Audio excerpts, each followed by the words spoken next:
The Eucharist is profound, mysterious, dynamic, inviting. miraculous. We are people of the Eucharist.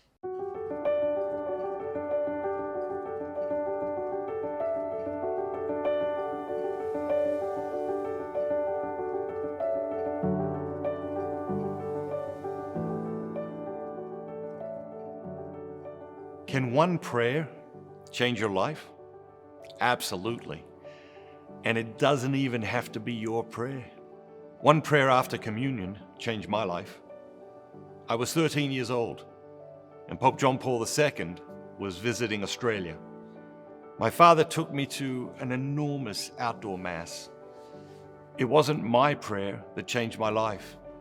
It was John Paul II's prayer, his witness, his example. Did you ever see that man pray? Each morning, John Paul II celebrated Mass in his private chapel with about 20 guests. Perhaps you know someone who was fortunate enough to attend, or perhaps you saw television footage of one of those Masses.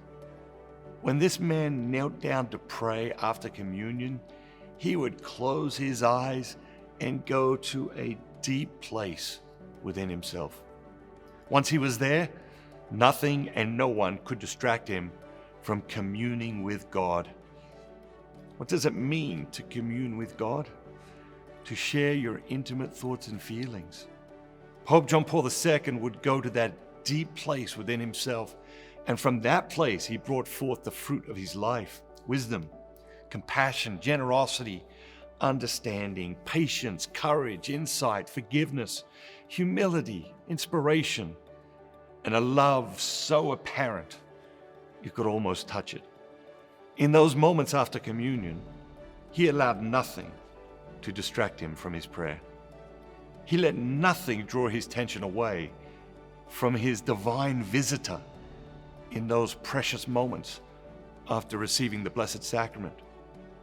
The amazing thing is, if you put the same man in a football stadium with 100,000 people and 1 million more distractions, he would still kneel down after communion, close his eyes, and go to that place deep within him where he connected with God. And he lived his life from that place. Find that place within you. Find that place deep, deep within yourself, the place where you can connect with God and your truest self. If you do nothing else with your life, find that place. Spend more and more time in that place and begin to live your life from that deep place. How do you find that deep place within you? There's only one way that I can guarantee you will work. Befriend silence. I'm not suggesting that you spend 4 or 5, 6 hours a day in silence, but drop by a church during the day when it's empty and quiet. Find a quiet corner and a comfortable chair at home. Leave the music off in the car on the way to work. Have a television-free evening once a week. If you want to live from that deep place within you, visit that classroom of silence each day for a few minutes. This is what Pope John Paul II wrote.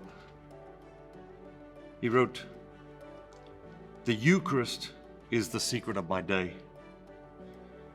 It gives strength and meaning to all my activities of service to the Church and to the whole world. Let Jesus in the Blessed Sacrament speak to your hearts. It is He who is the true answer of life that you seek. He stays here with us. He is God with us. Seek Him without tiring. Welcome Him without reserve. Love Him without interruption. Today, tomorrow, forever."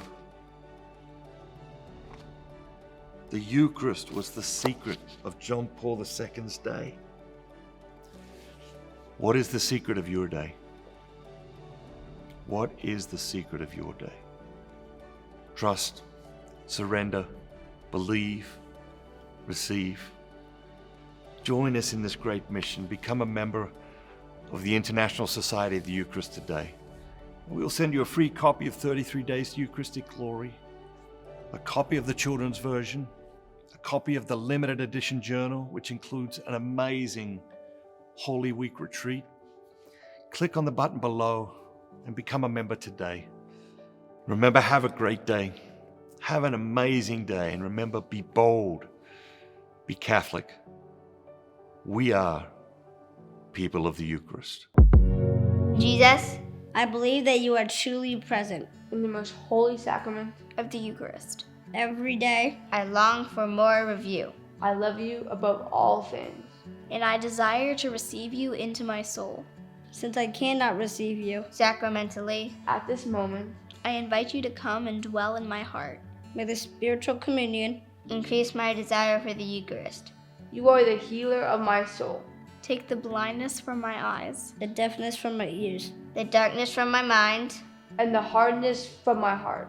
Fill me with the grace, wisdom, and courage to do your will, in all things. My Lord and my God. Draw me close to you. nearer than ever before. Amen. Consecrate America to the Eucharist. Bye-bye. Have a great day. Have a great day. Have a great day. Come on. Have a great day.